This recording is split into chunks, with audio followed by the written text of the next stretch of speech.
Chapter 7. The king executed Haman. So the king and Haman went to Queen Esther's banquet on this second occasion where they were drinking wine. The king again said to Esther, "Tell me, what do you want, Queen Esther? What is your request? I will give it to you even if it is half the kingdom." Queen Esther replied, "If I had found favor with the king, and if I pleased the king to grant my request, I ask that my life and the lives of my people will be spared. For my people and I have been sold to those who would kill, slaughter, and annihilate us. If we had merely been sold as slaves, we could remain quiet, for that would be too trifle a matter to warrant disturbing the king. Who would do such a thing?" King Esther's demanded. "Who would be so presumptuous as to touch you?" Esther replied, "This wicked Haman is our adversary and our enemy." Haman grew pale with fright before the king and the queen. Then the king jumped to his feet in a rage and went out into the palace garden. Haman, however, stayed behind to plead for his life with Queen Esther, for he knew that the king intended to kill him. In despair, he fell on the couch where Queen Esther was reclined. Just as the king was returned from the palace garden, the king exclaimed, "Will he even assault the queen right here in the palace, before my very eyes?" And as soon as the king spoke, his attendants covered Haman's face, signaling his doom. Then Habor, one of the king's emerged and said, "Haman has set up a sharpened pole that stands 75 feet tall in his own courtyard. He intended to use it to impale Mordecai, the man who saved the king from assassination. Then impaled Haman on it," the king ordered. So they impaled Haman on the pole he had set up for Mordecai, and the king's anger subsided. Chapter 8. A decree to help the Jews. On the same day, King Esther gave the property of Haman, the enemy of the Jews, to Queen Esther. Then Mordecai was brought before the king, for Esther had told the king how they were related. The king took off his signet ring, which he had taken back from Haman, and gave it to Mordecai. And Esther appointed Mordecai to be in charge of Haman's property. Then Esther went again before the king, followed down at his feet, and begging him with tears to stop the evil plot devised by Haman the Agagite against the Jews. Again the king held out the good scepter to Esther.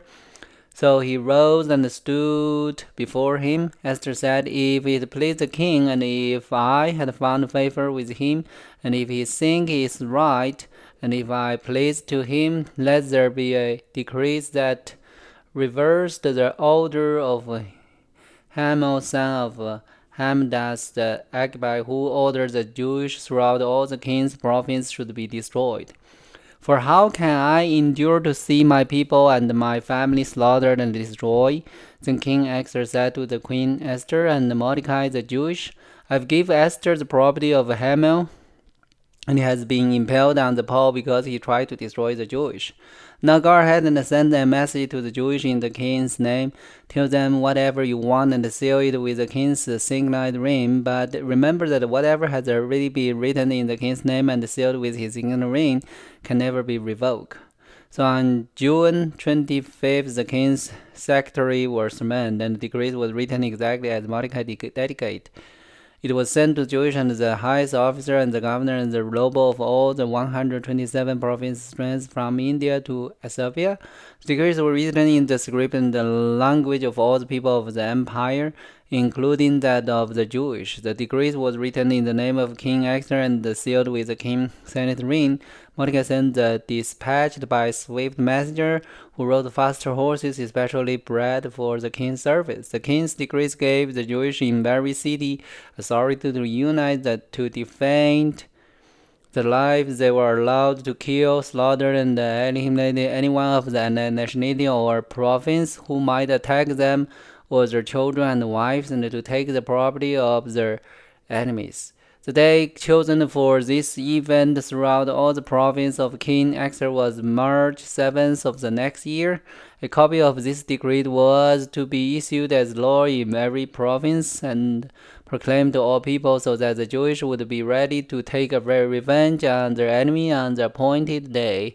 So urged on by the king's command, the messenger rode out swiftly on fast horse bred for the king's service. The safe decree was also proclaimed in the fortress of Susa. Then Mordecai left the king's presence, wearing the royal robe of blue and white, and the great crown of gold, and the outer chalked of fine line, the purple, and the people of Susa celebrated the new decrees. The Jewish were filled with joy and gladness, and were honored everywhere. In every province and city, whenever the king's decrees arrived, the Jewish rejoiced and had a great celebration and declared a public festival and holiday. And many of people of the land, because Jewish themselves, for they feared what the Jewish might do to them. Chapter 9. The victory of Jewish. So on March 7th, the 2 decrees of the king were put into effect. On that day, the enemy of Jewish had hoped to overpower them, but quite the opposite side happened. It was the Jewish who overpowered their enemy. The Jewish gathered in the cities throughout all the king's province to attack anyone who tried to harm them. But no one could make a stand against them, for everyone was afraid of them, and all the noble of province, the highest province, and the governor and the royal officer helped the Jewish for fear of Mordecai. For Mordecai had dipped promoted in the king's palace, and his fame spread throughout all the princes' province as he became more and more powerful. So the Jews went ahead on the appointed day and struck down on their enemies with the sword. They killed and annihilated their enemy and did as they pleased with those who hated them. In the forest of Susa itself, the Jews killed 500 men. They also killed Pasandasa, Dalpha, Aspa, Parapha, Adni, Erin, Palamin, Armin, Veda, and the 10 sons of Haman, son of Hamandasa, the enemy of Jewish, but they did not take any plunder. The very day when the king was informed of the number of the people killed in the forest of Susa, he called for Queen Esther. He said, "The Jewish has killed 500 men in the forest of Susa alone, as well as Haman's 10 sons.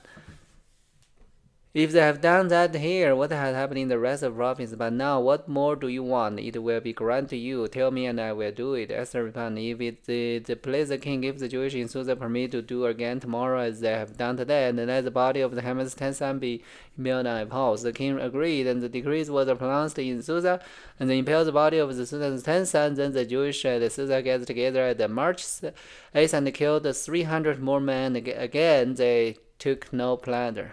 Meanwhile, the other Jewish throughout the king's province had gathered together to defend their lives. They gathered relief from all the enemy, killing 75,000 of those who hated them, but they did not take any plunder. This was done through the province on March 7th, and on March 8th they celebrated their victory with a day of fasting and gladness.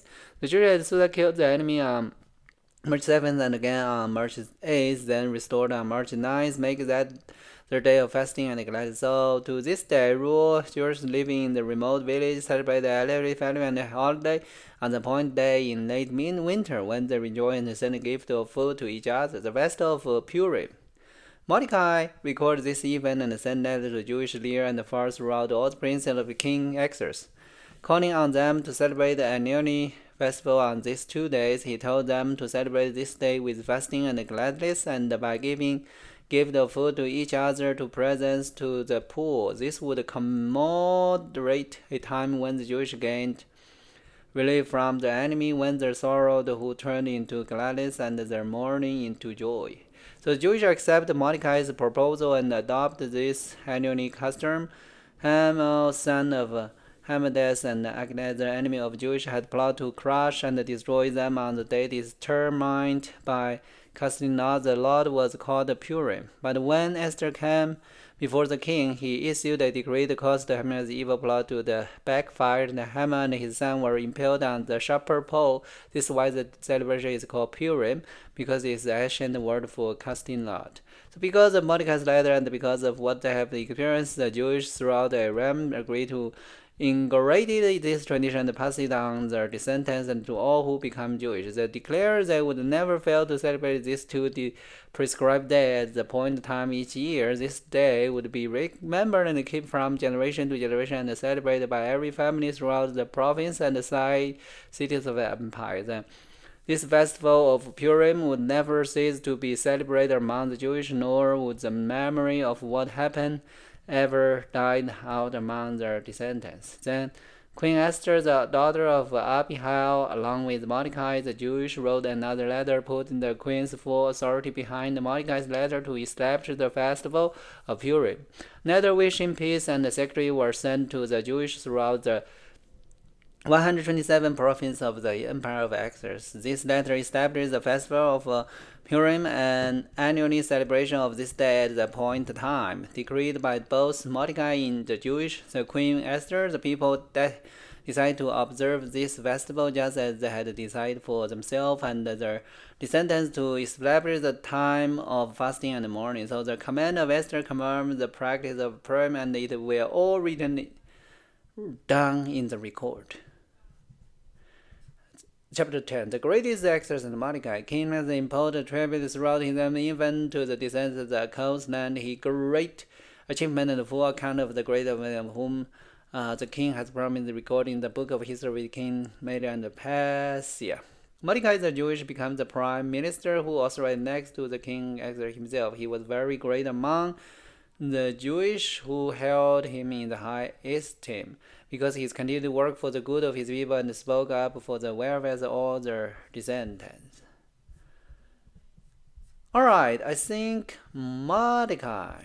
So that is all the chapter Esther is talking about the story, and they destroyed the enemies and they saved the Jewish. Alright, so that's today's Bible learning. Hope I like it. God bless everyone. See you tomorrow.